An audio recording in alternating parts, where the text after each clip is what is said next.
అటువంటి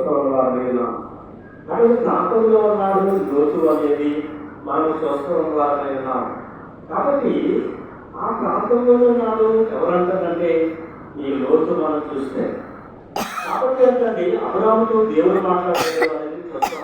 13:18లో మనం చూస్తే అప్పుడు అబ్రాహాము తన గుడారం తీసి ఎప్పుడు మేమే ఎదురుగా సింధువులో వృక్షములు అక్కడ యెహోవా బలిపీఠం కట్టాను అనేది కనపడుతుంది. కాబట్టి ఏంటండి ఇక్కడ మనం చూసుకుంటే అబ్రాహాము కానా ప్రాంతం అనగా సింధూర వృక్షం అన్నమాట.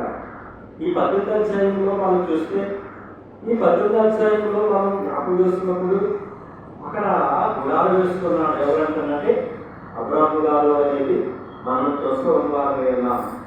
ఈ అబ్రాహాము గారు 18వ అధ్యాయంలో యేసులో దిగి వచ్చారు.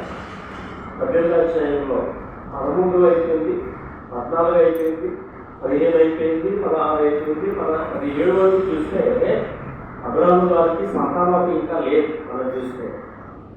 కాబట్టి ఏంటంటే సంతానిస్తానన్నాడు, ఇస్తలేదు అని ఇస్తానంటా ఉన్నాడు.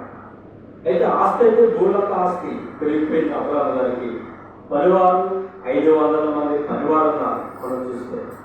500 మంది పనివారు ఉన్నారు, ఆస్తి విస్తారంగా ఉంది. కానీ అబ్రాహాము ఏమి లేదు, సకాలము అనేది లేదు అనేది చూస్తున్నాం. కానీ దేవుడు ఇస్తానన్నాడు. ఇస్తాను అన్నవాడు దేవుడు. అయితే దేవుడు అయితే విశ్వాసం ఎక్కువగా కనపడుతుంది ఎవరు అంటుందంటే మనం చూస్తే అబ్రాహాములో అన్నట్టండి. అబ్రాహాములో విశ్వాసం మామూలు విశ్వాసం కాదు, అల్ప విశ్వాసం కాదు, మరి అవిశ్వాసం కాదు, గట్టి విశ్వాసం అన్నట్టండి.